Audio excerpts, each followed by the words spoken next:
Welcome back to Application Security Weekly. We just covered news of the week and barely got through it all. Come chat with us on Discord for all the stuff we didn't hit. And you can talk to me, your host, Mike Shima, and you can also talk with John Kinsella. It's just about time for our interview with Lebin Cheng from Imperva. But first, we'd like to welcome our new sponsor, Seuss.io. Seuss.io makes security tools for everyone. Seuss's flat rate pricing means you can set up SCA and DAS tools for your whole team. No seat counts, no scan limits, and you never have to talk to a salesperson. Seuss integrates with all common CI/CD platforms and supports most popular package managers. And thanks to Seuss's open source vulnerability scanner, license management suite, and SBOM generation capability, you can get back to what you really want to be doing, coding in no time. Visit securityweek.com/Seuss.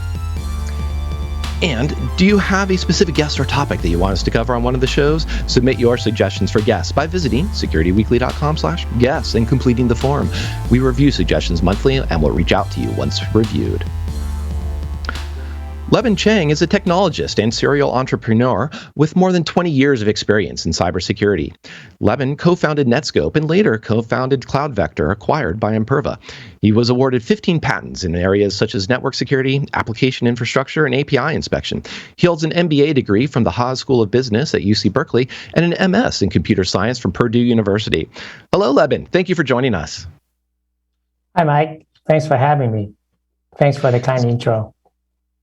It's great. We're happy to have you here because, one, obviously we talk about application security all the time and APIs, and I think you bring a pretty interesting perspective here on API security in general, but also from the perspective of a startup, seeing a problem, seeing a solution that needs to exist in the market. So before we get into that overly broad kind of opening question, I guess maybe what are the current challenge that you saw customers running into around API security that prompted you to enter this space? Yeah, indeed. Actually, I've been in the security industry for a while now. If I talk about the thing I did in the past, kind of maybe showing my age a little bit, but I kind of see an evolution of security, and I was a developer in training and a developer at heart, and sometimes I noticed that gone are the days where security teams just come in and secure the environment that is, the product has been deployed. Where also when developers are developing their code, they could kind of assume there's a walled garden when their product is being deployed and when the end product is being deployed. That separation of duty, that kind of walled garden mentality is breaking down thanks to the cloud migration, thanks to the need for rapid development to meet the business need. So when I talk to customers who are currently undergoing rapid development, undergoing cloud migration, the general digitization, right, digital transformation, and this actually includes a lot of the major banks, a lot of the enterprise and organizations that you would think they are kind of slow moving when it comes to adopting that kind of thing, but they're actually pretty aggressive when it comes to adopting cloud development. And oftentimes the security team are feeling that they are lag behind, especially when it comes to application that expose APIs, because API becoming the new lingua franca, right? It's connecting mobile application, connecting partners. All you can see is look at the rapid adoption of API gateways, right? But once developer has the freedom to expose API to connect other application in a programmatic way, the security team felt they're left behind. They do not even have a good visibility. They do not even have a good understanding of what is being exposed. And as API is rapidly being adapted as the connecting protocol of choice, then there could be a lot of sensitive data being exchanged by those API and a lot of sensitive data being exposed by those API. So the overall gap between what the developer has adopted and what the developer have been rapidly exposing compared to what the security team has control over with, that gap is a very worrisome and is a widening gap.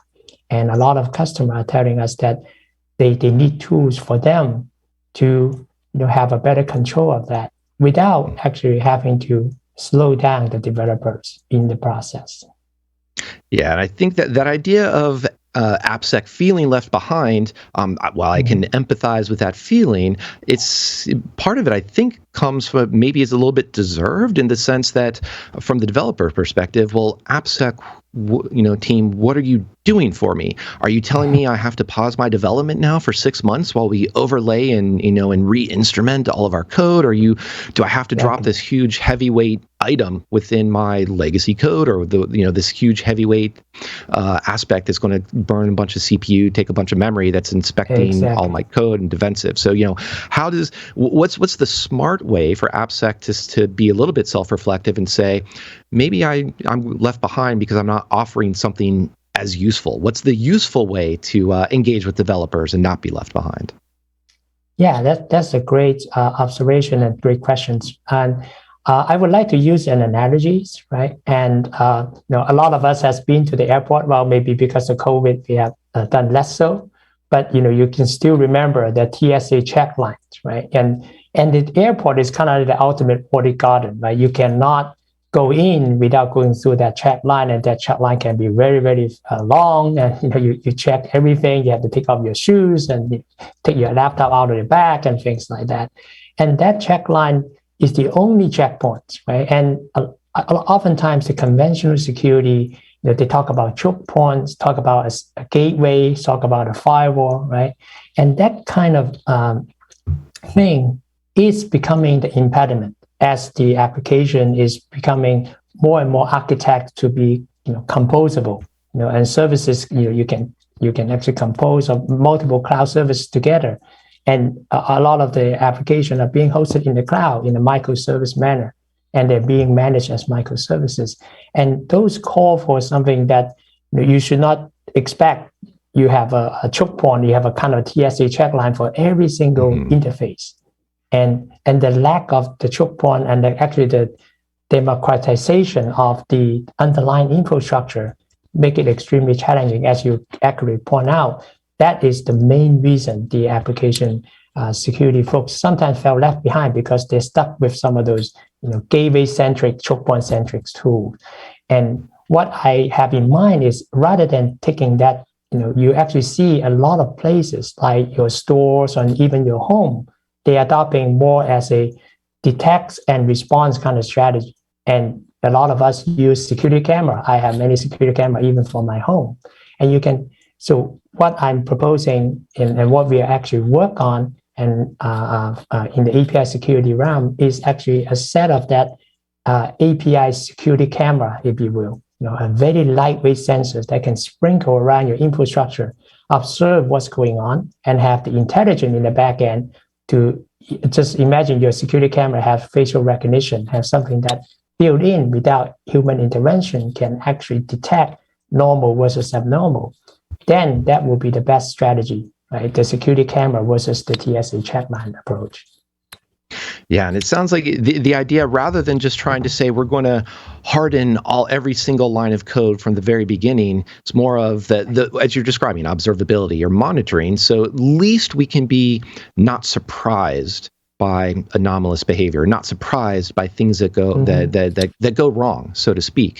Exactly. But even with that, then we want to be able to have good monitoring. We want to be able to see things. I'm curious how there's still, I'm going to guess, is going to be a lift by developers, especially within cloud environments where clouds are doing, even potentially end-to-end encryption or server-to-server encryption, lots of good authentication from service to service. So how do you see the feasibility of getting just good observability from that from the implementation and integration standpoint? What are the gotchas, or what are the ways for AppSec to come in and say, we're just going to monitor for now, meaning we're not going to be in your pipeline, so if we break, things won't go wrong, but there's still got to be some work there.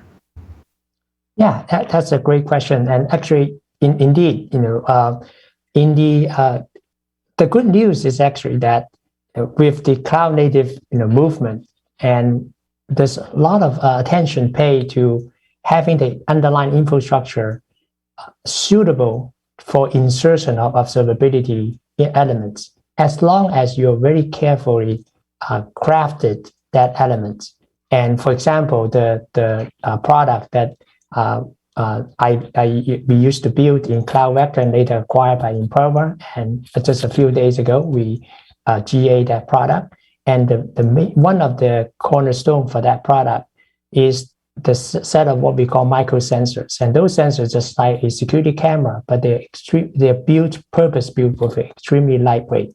And for example, in a Kubernetes environment, you can actually inject something like a sidecar into a Kubernetes pod, as long as that little sidecar is small enough and is intelligent enough without having to rely on any human intervention, can be auto deployed and starting to observe the API calls behavior.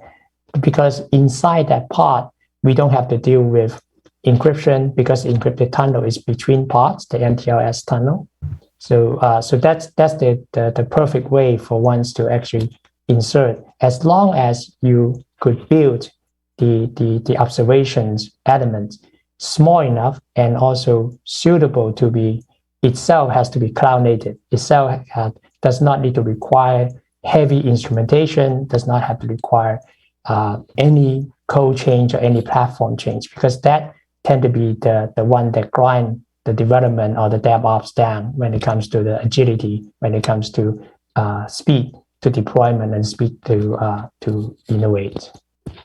Yeah, I can imagine if the whole premise of using a function as a service, a Lambda, for example, if you're adding a minute to that Lambda startup time, you've kind of defeated the whole purpose of why the developers wanted to have that, wanted to take advantage of that architecture in the first place.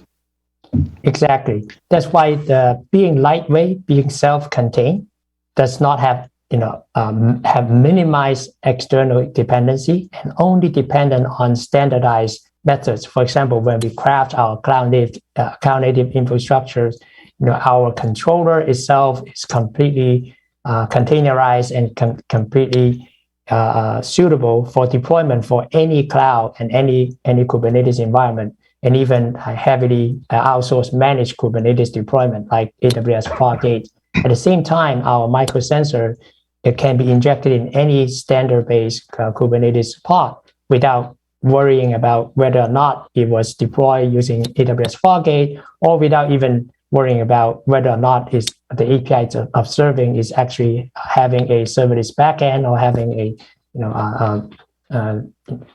conventional monolithic 3-tier application, for example, in the backend. As long as the observation point is being picked out from the infrastructure, and we are not affecting its performance, and we are not incurring anything, then in many of our deployment in customers' environment, we are just like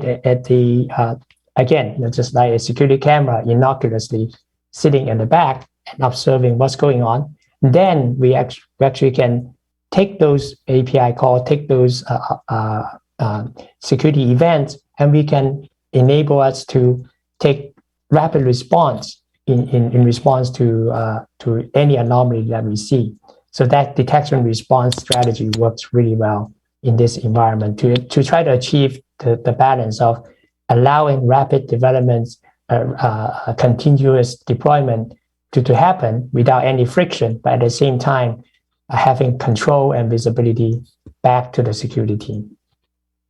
Now, part of that, as you're talking about that, detections and looking for anomalies, I want to play with your metaphor a little bit, because in one way, yes, we want to deploy security cameras as you described, but there's definitely a difference if we put up a security camera, turn it so it's facing the wall, and we're seeing a blank static wall, versus turning the security camera to point to the door in the stairwell that we actually wanted to be monitoring. So I'm using that playfully to set up a question in the sense of, what's on the developer side, I'm going to guess there still has to be something that is going to be a burden for them, in the sense of how can you generate metadata, generate events that are going to in turn lead to higher quality signals for these anomalies? Because there's a big difference between, we just want to look at everything, and now we have a ton of false positives, a ton of curious things, just a ton of alerts that were burdening a whole bunch of people now to go look into versus, yeah, that camera was pointed and was looking just where we wanted it to look. So what's the code side of things, in playing around with that metaphor? Yeah, so that's a great question, and also for the developers, yes, we cannot say it's a collaboration. It's not like sometimes in an organization, if there's a bad chemistry between security and developers, then you have this. It's all developers' fault. When something happened, or developers say, "Hey, don't you need to secure, and you have to tune the security camera correctly." And put it into a more concrete example is, for example, APIs, right? And APIs are being exposed by application that developed by developers, and oftentimes APIs. You talk about API, and there's API specification, right? But API specification, if you look at, say, the open API specification format, a lot of those have to do with the usage of the API. The endpoints and what the parameter and the data type of the parameter. And the data type of the parameter oftentimes is character strings, one of the most pervasive, most popular data types out there.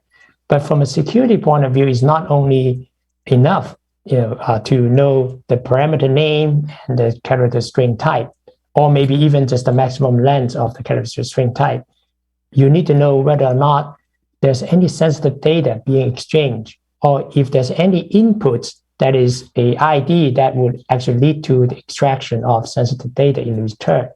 Because the latter would actually allow some bad actors to exploit business logic type of attacks, especially when a lot of times services are being composed out of multiple different microservices. Then each individually can maybe validate the input themselves, but when you change them together, the gap in between may allow some bad actors to exploit that, and maybe using a lock-in session for user A, but trying to manipulate a parameter to get the data of user B. So how can you detect that second part? And it's equally unrealistic to expect the developers has to put all that into API specification. So I see this as a collaboration between security team and developer team. The developers will try to put in the best they can, the specification, and a very well written API specification. At least that's a very good start, for example. But then we want to actually have some tool to monitor the applications when it's being tested. And there's a lot of nice thing to be gained for security purposes if you can observe how the application is being tested. Of course, not a negative testing. You don't want to monitor the pen testing, because if you monitor the application testing stage, you actually get an idea of what's the data flow looks like. What is actually being transmitted in that character string in the normal cases. And that will give you actually a very good idea when you go to observe what is in production. And that will accelerate your capabilities to detect anomaly. So what the developer can do is, number one, adopt some good best practice when it comes to API specification, when it comes to API design. But more importantly, maybe we can offer them the same kind of tool, so that using the analogies that I brought up and you perfect it, right? To actually see tune the camera angle in a test environment as you're testing your application. Then use the same camera and same algorithm and same tune algorithm in production. And that will give us a very good sense when it comes to runtime detection of anomaly. And by the way, when I talk about that, I intentionally put it into kind of the cycle of design, build, and test, and run. Those are the three stage of a typical, CI/CD or continuous development lifecycle process, and the anchoring of those two actually would work extremely well, in following that natural progression of the CI/CD process. So it does sound, there's an aspect of there that sounds pretty common. Going back to you're talking about your history with application security. There's the old and established aspect of you need an app inventory, or in this case, you need an API inventory, just so you know what to monitor. But it sounds like too, you're describing the sophistication now of having perhaps a function inventory or a data, or call it a data flow inventory on the APIs. So it's better to decorate and inspect to say, these are in fact the areas I'm more worried about, or this is how I'm going to prioritize some of this monitoring, the potential alerts that might come through. Exactly. And you hit the nail on this head, because I call it the smart or always updated live API inventory, right? And it's not just the assets inventory of listing all the API endpoints or even listing all the parameters that matter. It's listing what data is being exchanged in reality, or what data we expect to be exchanged in reality. And that is the most important inventory. And that's actually oftentimes we engage with a lot of customers who are our design partners, and for our API security product we just released. And that's exactly the first step they take, is they sometimes they don't even have that for the production environment. So the very first step they take is take our API security camera, flexibly deploy in many of those the infrastructure, observe all the API going on, and establish that API inventory. So with that API inventory itself, their risk management team can come in actually to start assessing the risk, because it's not uncommon for us to do the discovery. After a few days, we show our report, and even the developer sometimes was a little bit surprised, and hey, I didn't expect with that kind of input and a comma separated credit card information is being returned. That and that does happen, and those API calls look absolutely normal, right? Because they're all character string, is not exceeding any maximum length string, and that's the kind of thing we want to kind of pick out, right? We want to shine the light on it, and after that we have a very good baseline, and then we can then look for any anomaly that potentially will be indication of exploit by the bad actors. I think your comment there around shining a light on it is actually really interesting, because if you think about, if we go back and take that old review of what asset inventory is, right? It's usually some sort of physical thing, right? Or it's a phone or a laptop, or it's even if it's a website that we're doing a scan on, you see something and you can see like, okay, that button shouldn't be there on that form. But until we actually go and either do a TCP dump and sniff the wire, or look at a tool like this, you don't actually know what is, it's you've written it and we've moved on to other tasks. So it's not surprising, unfortunately, that there can be things in there that we forgot about. Exactly, because a lot of times APIs are, there's this design pattern called backend for frontend, and sometimes the backend is a very rich backend, but sometimes the front-end application have a limited function. And if you're not careful, that front-end application is actually a application firewall to some extent, because I remember there was an incident with a major coffee serving company, and their front end is just a very common web page where you can put in your gift card and check your balance of the gift card, right? With an authenticated session. Right? And then it is all proper if you're a registered guest. Anybody can be a registered guest.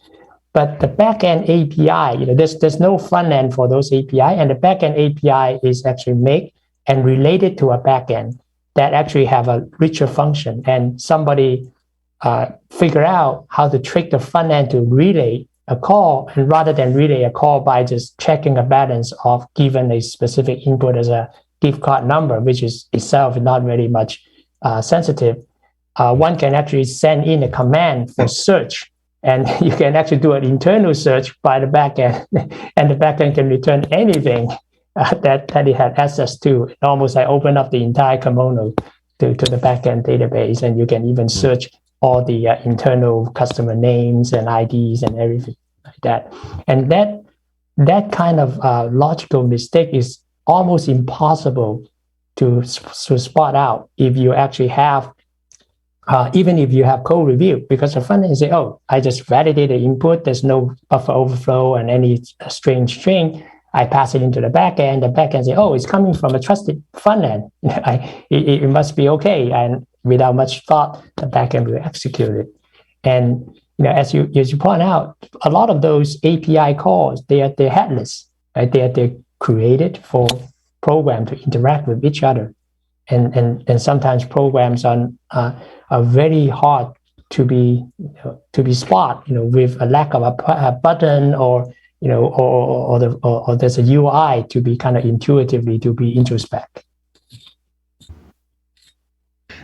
Now, curious too. Now, John, you've also been in startup world for quite a while, but Lebin, and you too, quite a history of different startups. I'm curious, as we're talking about a security startup here, securing APIs, how have the conversations changed? Especially as you mentioned with startups, they have design partners, they're working with engineering teams, security teams. I'm just kind of curious, looking back 10 years versus now.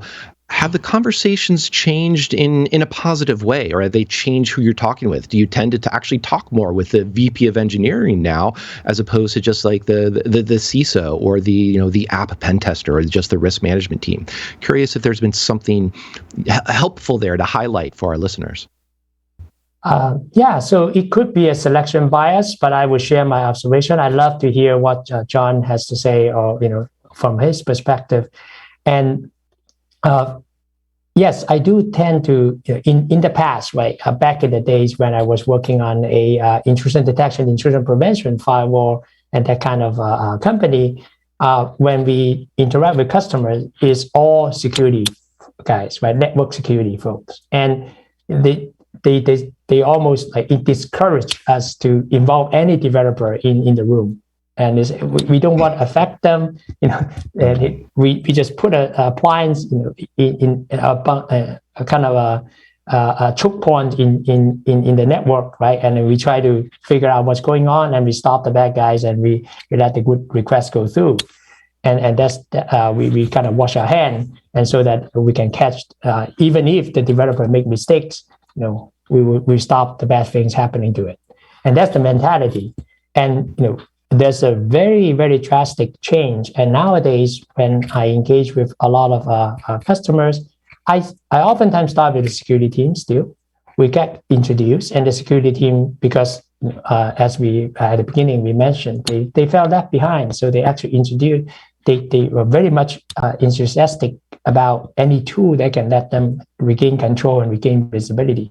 But at the same time, very quickly, maybe in the same first meeting or the second meeting, DevOps or VP engineering, and oftentimes, sometimes even CTO, if the organization is smaller. But even I was surprised by in a reasonably large organization, the organization's CTO comes in to the second meeting, and the CTOs and we, because our product has the benefit not only to be able to benefit the security team, we have some side benefits to help developer, to actually know how their codes and how their software are being used. So we actually win the heart of the developers, and that actually helps accelerate the deal and helps accelerate the deployment of the product. And then from the developer and DevOps, I always get the two priorities.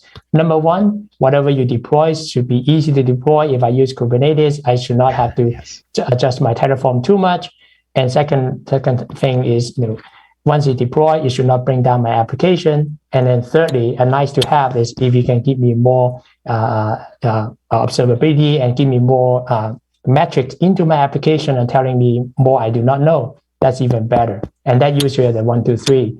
And if we check all the 3 boxes, then we are good to go, and we can make the security guys happy and make the dev and DevOps guys at least feel comfortable using our product. And I love to hear what John has to say about that too. It's funny, about 4 or 5 years ago, I'd say the more sophisticated customers started saying, hey, okay, well, either you're doing Docker security or firewall work, firewalls or all these different pieces. That's cool, but I need this API thing secured, right? We'd been using APIs for a while, but somehow they'd gotten to the point where people are like, we don't have any tools that can deal with this, right? It's either the pen testing tools or the IAST or DAST or, well, not SAST, but the IAST or DAST, like they're not scanning it. I've got no way to, the WAF's not going to deal with it. We're not even talking about like what you're talking about here with the microservices between containers.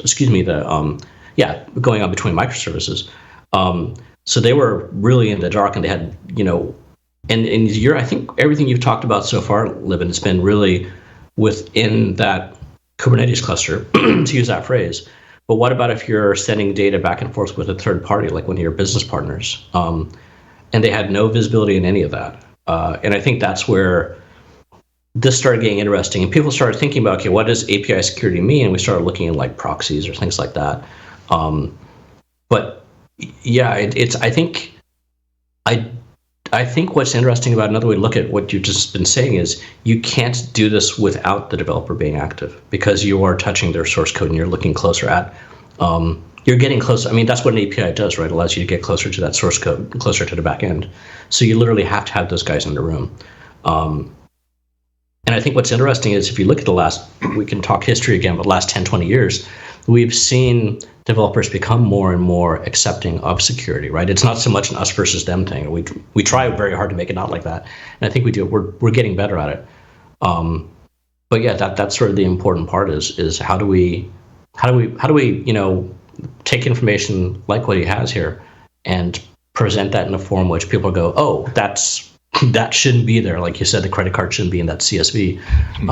So I'm happy to see it seems like people are, and I don't know, it for both of us, this might be selection bias. I think one of us said is, are we looking at the customers who are just open to this idea, or what's sort of the larger realm of people who are still on mainframes and things like that? Are they looking to embrace and actually, do a little more modern style of security as well, hopefully? Yeah, and I, you bring up a few very interesting points, and I want to double click on it. And number one is, we dealt with people who have dealt with the source code, right, and dealt with the business logic, but a lot of them are very much adverse to if you require them to make even a single line of change or very little change into the source code, because often, sometimes you don't even have the source code to make change, right? And sometimes the source code is come in a package that is pre-certified, and you don't necessarily want to force a change. So our microsensor, we have been very careful not requiring any change to even the packaging of the source code. Let's say we inject a sidecar, we do not require the change of the container itself, because we don't want to cross that boundary into the comfort zone of the developer. That's extremely important, because what we built actually was a little sniffer on the side, the sniffing what's going on. And you also bring up another point about the third party. That's the same API overlay. Security is you have to secure all the points, right? And not just the internal to the Kubernetes, but more importantly, yes, the outgoing to a third-party API, because a lot of times services are actually being composed now, right? They're not being a monolithic infrastructure. And that's extremely important. And because our microsensor is very adaptable, we're actually working with one customer actually to look at not only just the API that is incoming or between services, but also outgoing to some third-party services, because sometimes the banks need to make calls into other services like Equifax or Visas and those that also expose API to be used, and data can be exfiltrated if you're not careful by if you compromise the internal code and you actually try to exfiltrate.